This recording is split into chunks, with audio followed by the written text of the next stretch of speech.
maganda yung itsura nito. Hindi lang siya yung usual na plain lang na parang apron. Ano siya. Yan. So makita nyo dyan, iba yung tela niya. So hindi siya yung parang cotton, parang silk yung dating eh. So check natin siya. Kung ano yung pinaka-design niya. Yan yung pinaka-design niya guys. So nakalagay. So barber shop. Yan. So barber shop. Tapos may mga ganyan. Nice. Cool. Ganda ng itsura. Ano pinakasulat? Quality.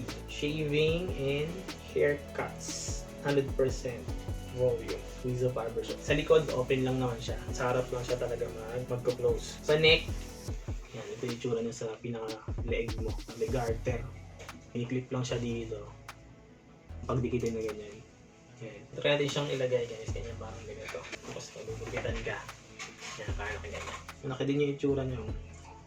Malaki din siya. Pag makuha habot na sa paa. Ang importante lang naman is pag tumama yung buhok, pagkagupit, is mag-slide lang siya pababa. So ayan. So para hindi ka kapit sa damit pagka naggupit ka or sa katawan mo.